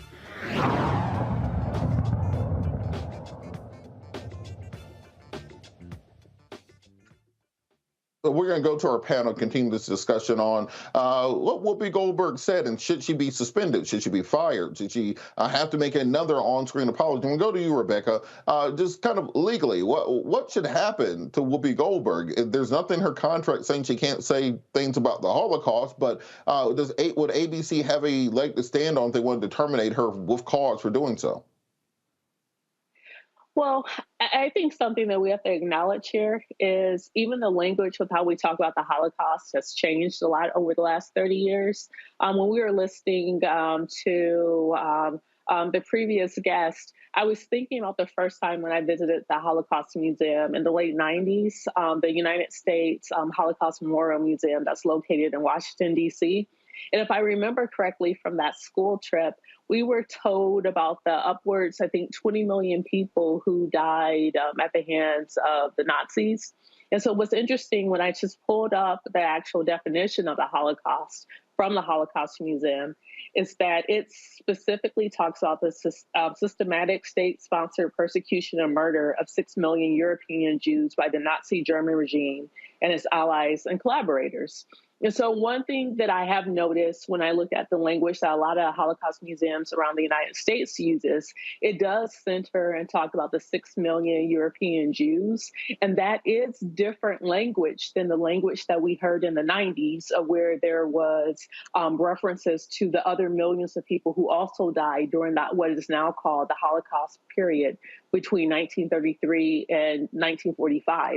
So I think one thing that we do have to acknowledge is that language around with how we talk about the Holocaust has changed. The language in which with how we talk about race, like for example, the previous guest talked about Blacks and Jews. We know that Jewish people can be Black. We know Jewish people can be white, can be of European descent.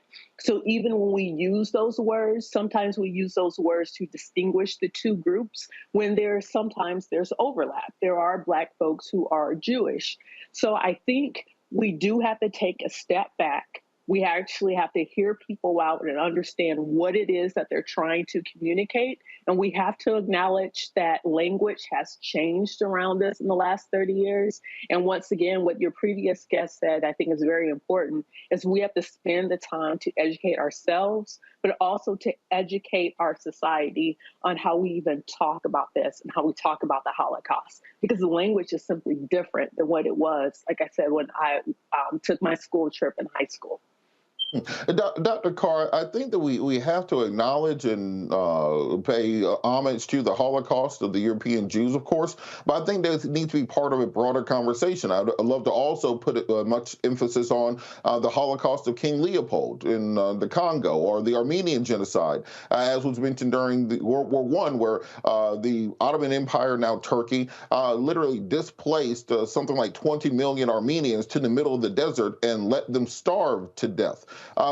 In addition to ensuring that we are properly acknowledging the Holocaust of European Jews, what can be done to put a context around this when we're talking about larger issues of genocide globally and what may be owed thereafter by those governments that committed those acts? Well, Robert, I think it's going to take good faith, and it's going to take courage, and it's going to take, as Rebecca said, some education, some study. There's a lot to untangle with our previous guests. First of all, let's just say we should be against oppression in all its forms, and that's something that certainly, Lucretia, you've been saying all night. We got to stand against those who do harm to any of us. That's number one. With that in mind, of course, Whoopie Goldberg should not be fired or suspended. Why? Because if we're going to be intelligent about this, and I'm setting aside now calls for her suspension from people like Jonathan Greenblatt at the Anti-Defamation League, because his job is to be a rapid response kind of muscle to immediately come out with this. We have to put this in a context, as you said. There weren't just Jews who were killed in Hitler's Germany. In fact, Hitler based, if you go and look at James Whitman's recent book, Hitler's American Model, many of the race laws that were put in place in Nazi Germany were put in place after studying what was done to the African people in this country. They sent people here to study that. But that having been said, the Roma, who people use a slur and call them the gypsies, were persecuted. Homosexuals were persecuted. And yes, Black people in Germany, probably none more prominent than Ernest Everett Just, a scientist who won the Spingarn Medal for the NAACP, who narrowly avoided the concentration camps himself in Germany. If you read Firpo Carr's book, F-I-R-P-O, Carr, same as mine, but no relation, Hitler's Black Victims, you find out that Black people were there. So we have to deal with those things. But let's for a moment distinguish between that and what we're talking about now, because these are two distinct things going on. What we're talking about now, while we're on the show today, in Israel today, Bibi Netanyahu, back from the political dead, is now leading probably the most right-wing government in the history of Israel. Our sister who just came on and talked about Black people and Jews, and then mentioned something called the Black Support Group for Israel. Well, And then she mentioned the Falasha Jews. Listen, the Italians under Mussolini were attacking the Ethiopians, including the Falasha, who are the original Jews. Now, I'm not talking about what Kyrie is talking about, because see, what happens is this stuff gets all mixed up. But understand that the Abrahamic faith traditions came out of Africa. They are Africa exports, and much of Judaism was borrowed from the ancient Egyptian. That having been said, those same Falasha Jews, whether it be Operation Moses, you remember those airlifts in the 80s and when they were having the problems in Ethiopia around famine, when they got to Israel, they were treated like the N-words. Some of the most racist acts in the history of the modern world have been committed in Israel by white people against the Palestinians, against Falasha or Beta Israel Jews of African descent, Ethiopians. This gets very complicated, but I'll end with this. When Whoopi Goldberg said, "We're probably not a race," she made the mistake of including herself as Jewish. And what rears its head in that moment is, I don't care.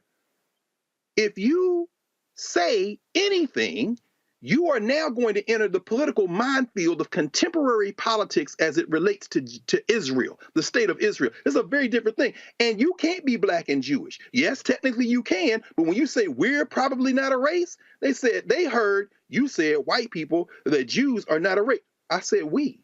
No, we don't count. I can't hear you. Why? My politics in the contemporary moment is too loud and it's drowning us out. So it's going to take courage. It's going to take good faith.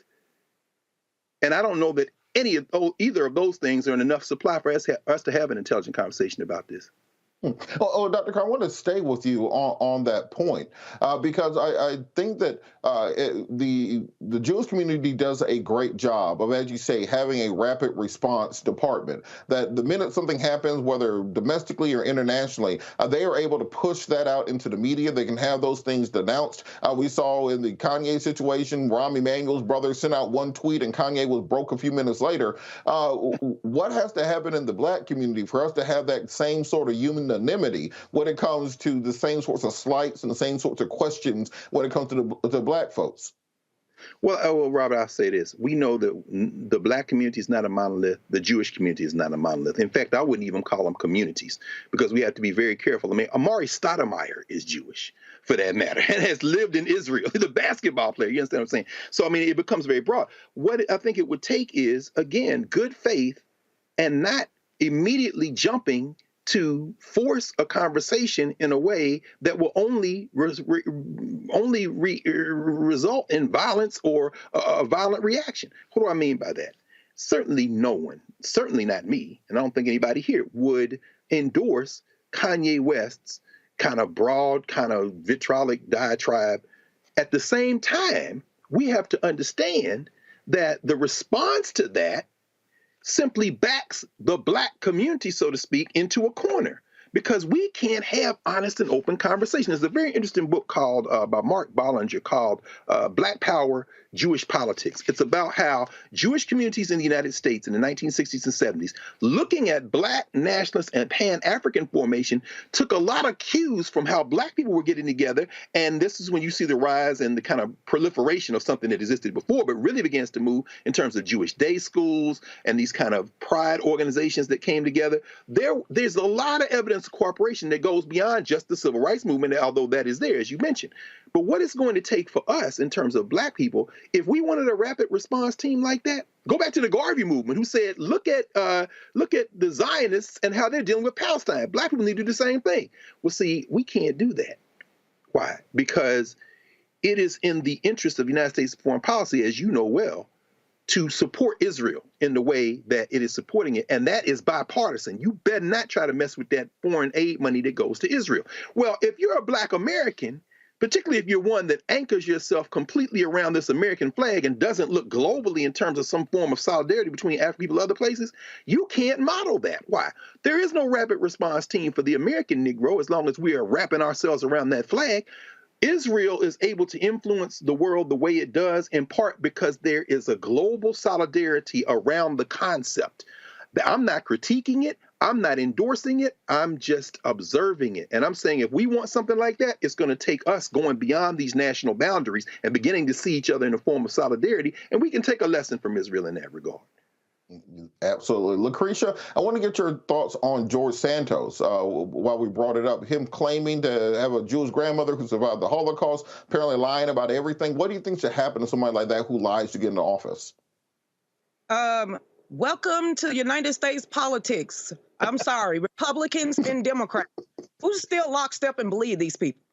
They only need you and they only come and talk to you every 2 to 4 years. You still believe in them when our national debt is $32 trillion, when people every walk of life can't even put clothes on their backs or food on the table, and you think I care about what a politician got to say? What you got to say? How you going to survive for the next day? Because if we're waiting on them, I'm sorry, the government is not here to help you whatsoever. So like they said, you super smart, but all you got to do is pick up the book if you wants to read. But if you just want to continue listening to sound bites, then do it. I haven't watched television in 8 years, so I have no idea half the crap y'all talk about. I ain't got time for that no more. It's a bunch of crap, and I said it. So all of this stuff, would they get rid of Whoopi? No, that's their cash cow. That lady can say whatever she wants. She could come and attack me. She could call me out my name. She could say anything she wants about me because I believe in my nation, because I believe in my next door neighbor who happens to be a white man, because I believe in my mother and my ancestors,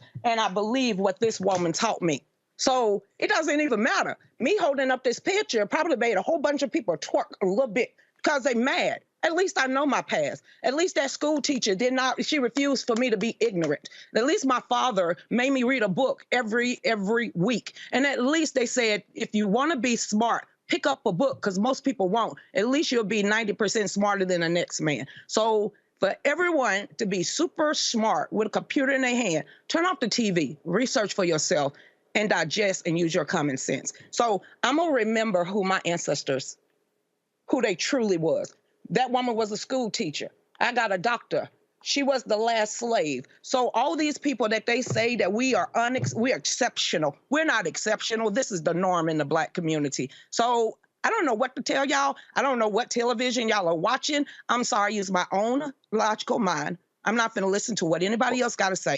You put it on a piece of paper, let me read it, let me use my common sense, then get back at me. So I don't do this. I don't go and look at a fight video so I can get angry and hate the white man. Well, Lucretia, we got to hit a quick break. All right, Lucretia, we got to hit a quick break, but we're going to keep this conversation going after the break. I think it was a great discussion on multifaceted and multi-layered. You're watching Roland Martin Unfiltered, streaming live on the Black Star Network. We'll be back after the break.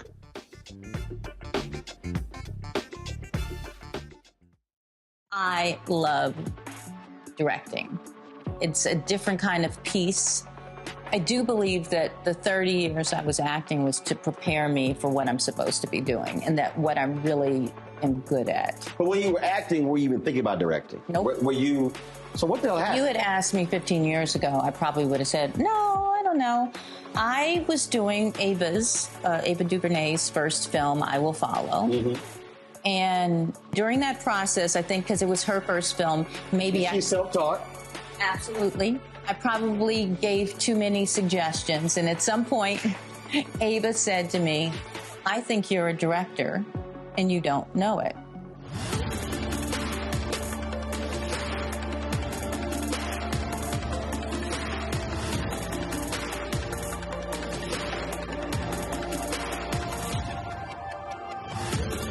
When you talk about blackness and what happens in Black culture, we're about covering these things that matter to us, speaking to our issues and concerns. This is a genuine people-powered movement. There's a lot of stuff that we're not getting. You get it, and you spread the word. We wish to plead our own cause.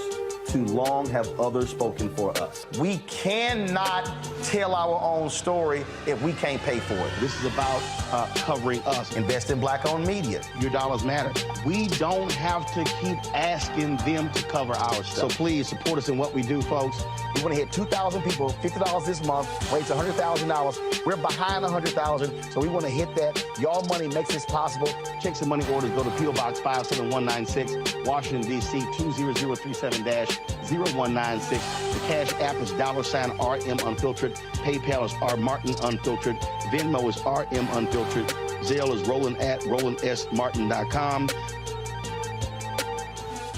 Hi, Hi, I'm Teresa Griffin. Hi, my name is LaToya Luckett, and you're watching Roland Martin Unfiltered.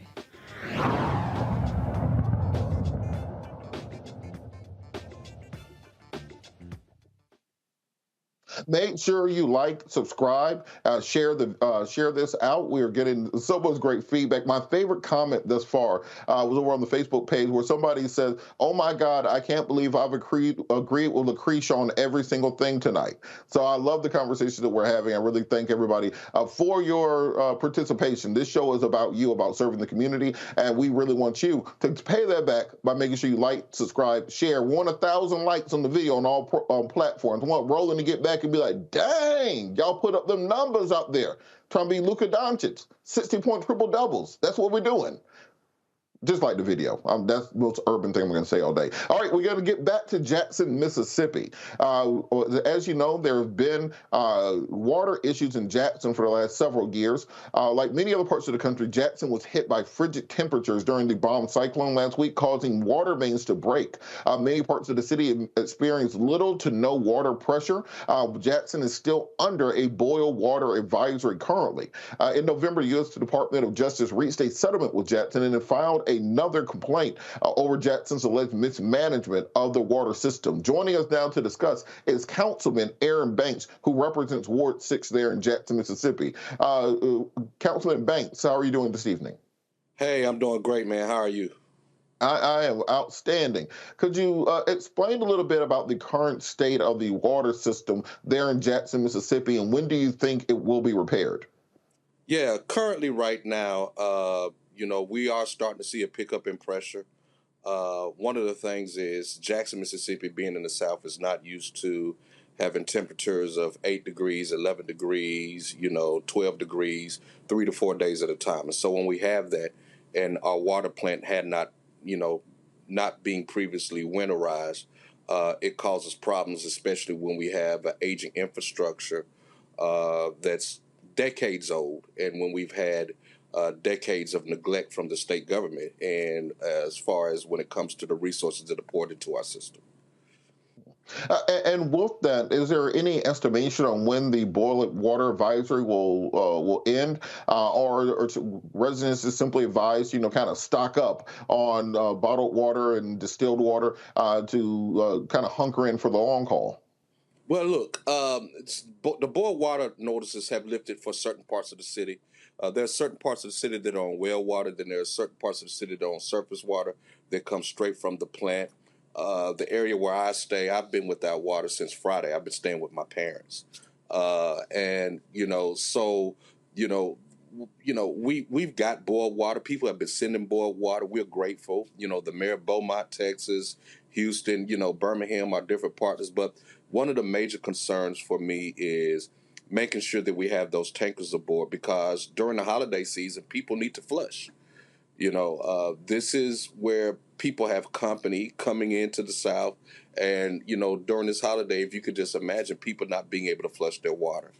And so hopefully, by tomorrow, as temperatures are continuing to warm up, we will identify those breaks, and the third-party manager, Ted, who has been appointed by the EPA, will help us find a resolve in getting this, our customers' water as soon as possible. So it's not something that's going to get fixed, in the next couple of days. It's going to be a little while before everything gets done. Because I want people to understand, if they're going to buy water or other supplies, do I need to get enough for this weekend, or do I need to get enough for like next week? Yeah, look, it's always best to stock up. One of the things that we've been doing consistently is providing, bottled water drives. We now do have tankers at the fairgrounds here in the city of Jackson. But at the end of the day, we need to make sure it's always better to be safe than sorry. It's always best to be over-prepared than not prepared at all. And right now, there are just a lot of uncertainties with our system because of the years of disinvestment. Well, speaking of that, we saw the judgment in November with the Department of Justice complaint against the city. What has to happen to fix this issue going forward and really modernize the system so it doesn't, every time there's some kind of natural event, this doesn't happen? Yeah, look, one of the first things is, show us the money.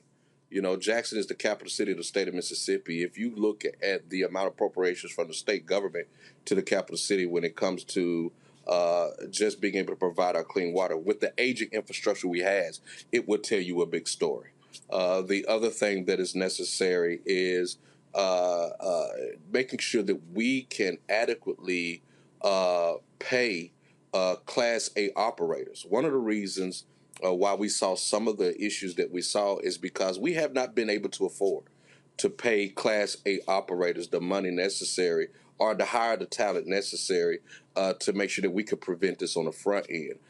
And I think we see this happening, you know, not just in Jackson, but anywhere where you look at blue cities and red states, and you look at the significant disinvestment that has taken place.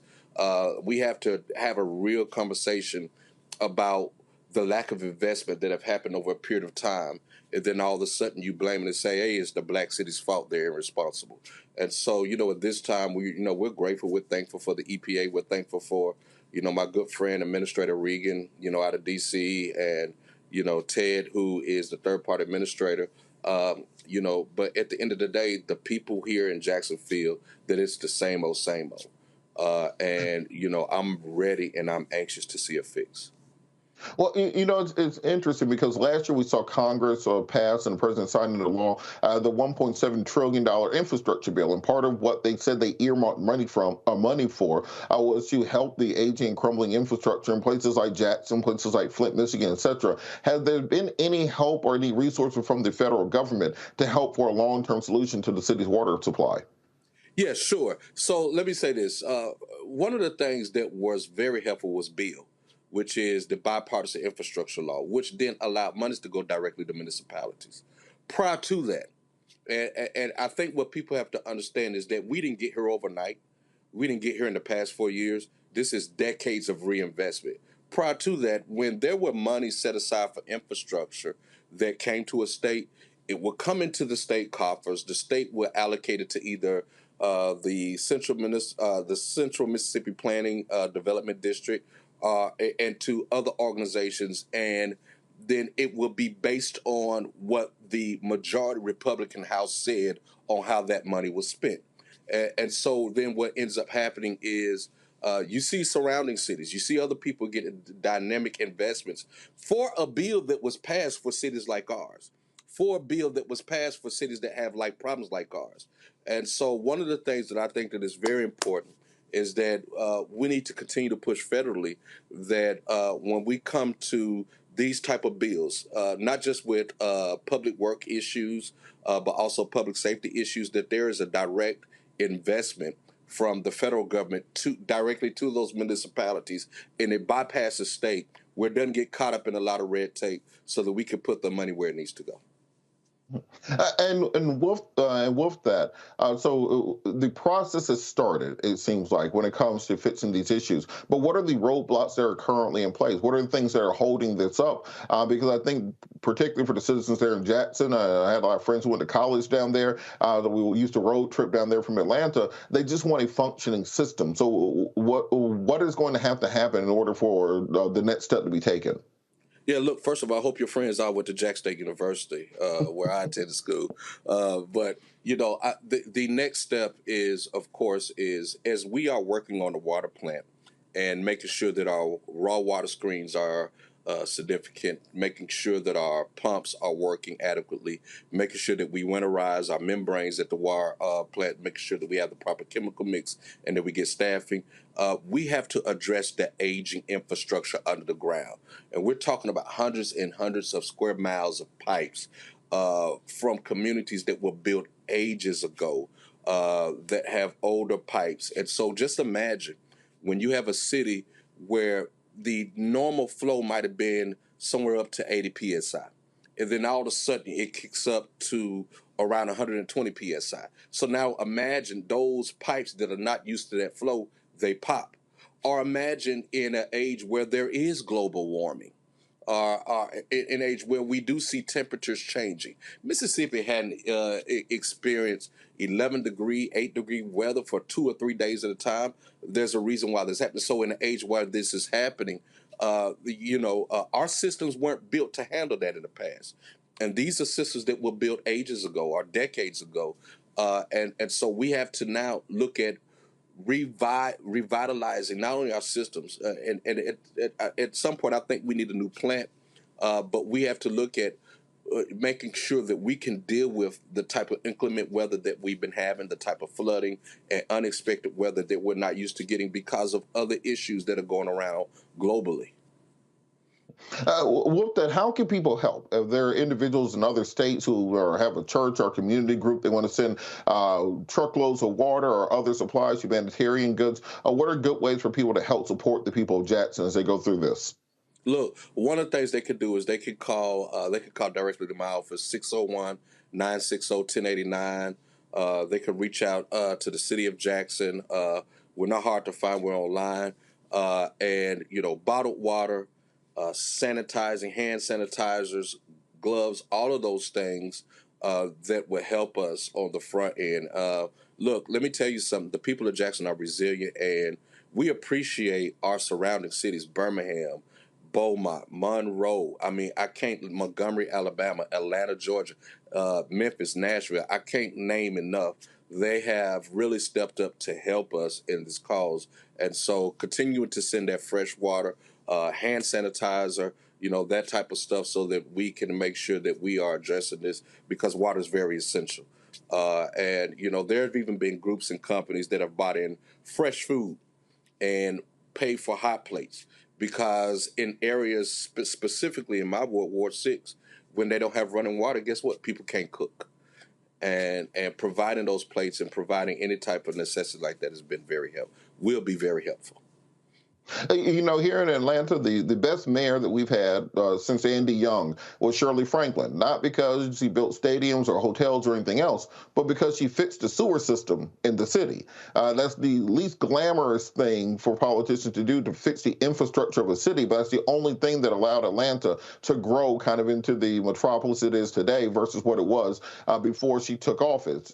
Everybody loves the entertainment part. You got to get those sewers right. What's the issue coming from the state government, and why are they not prioritizing fixing the system there in the state capital? Is it because Jackson's majority black city, or are there just other things going on in the state where they are not investing in the infrastructure there? I think a lot of it has to do with the politics of norm when you deal with red states and blue cities. Just to be honest with you, I think even in Georgia, me having the opportunity to stay in Riverdale for a minute, understand at the time I stayed in Riverdale, it was not a black city. I understand it's a black city now. But one of the things that I think we have to come to understand the politics of it is that, they're a capital city. They got black leadership. Let them do it on their own. They don't need us. Instead of representing and saying, you know what, they're in the city of Jackson, whether they're black or not, whether they're in the capital city, whether the politics are Democrat, Republican, they are people who are citizens of the state of Mississippi. We must do what's necessary to take care of them. And part of that also, is also a burden within our community. I'll give you an example. Part of the problems that we're having with our sewer system is fog. That's fats, oils, and grease. Many communities, parents may say, I remember when I was growing up, boy, get the grease out that pan and pour the hot water or turn the hot water on, pour the grease down the sink. Well, that causes fog. That causes clogs within the sewer system. And so being able to educate, inform, and being able to spend those type of resources within the capital city to help prevent those things as we begin to mitigate those issues would be helpful. But one of the things I pray for is that we can get beyond the politics as usual and begin to say, regardless of them being Democrat, they're being a black city or what, they're citizens of the state of Mississippi, and it's our responsibility to make sure that they have adequate sewer and adequate water. Thank you so much, Aaron Banks, City Councilman, Jackson, Mississippi. Got anything to say about Dion before we go? Hey, no, I ain't gonna do it. I'm not gonna do that to you. Not gonna do that to you. You gotta be a diplomat. All I'm gonna say is go TC. Absolutely. Thank you so much for joining us. You're watching Roland Martin Unfiltered, streaming live on the Black Star Network. Make sure to like and subscribe to the page, share the video. We'll be back after the break.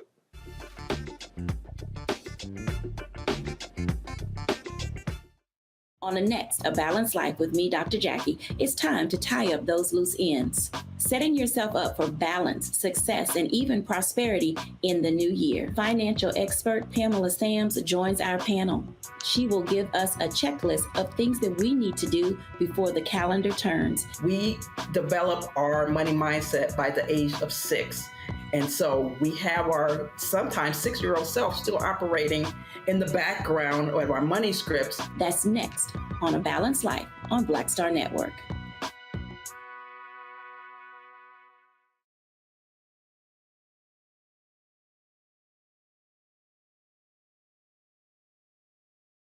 I'm Deborah Owens, America's Wealth Coach, and my new show, Get Wealthy, focuses on the things that your financial advisor and bank isn't telling you, but you absolutely need to know.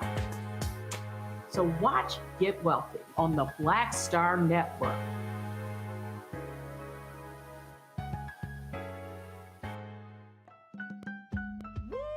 We're all impacted by the culture, whether we know it or not. From politics to music and entertainment, it's a huge part of our lives, and we're going to talk about it every day right here on The Culture with me, Faraji Muhammad, only on the Black Star Network.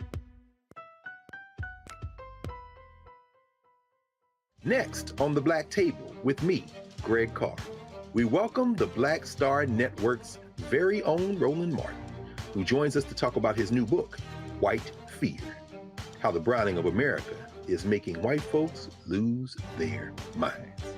The book explains so much about what we're going through in this country right now, and how, as white people head toward becoming a racial minority, it's going to get, well, let's just say, even more interesting. We are going to see more violence. We're going to see more vitriol, because as each day passes, it is a nail in that coffin. The one and only Roland Martin on the next Black Table, right here on the Black Star Network.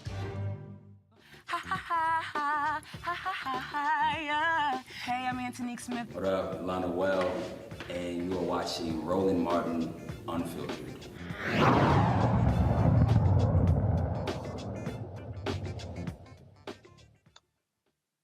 Philanthropist, author, community activist, comedy legend, Bill Cosby has announced that he's going to be returning to the road, saying that he's going to go on tour in 2023. The 85-year-old, of course, was convicted in 2018 on a litany of charges, but was later released in 2021 when those charges were overturned by the state Supreme Court.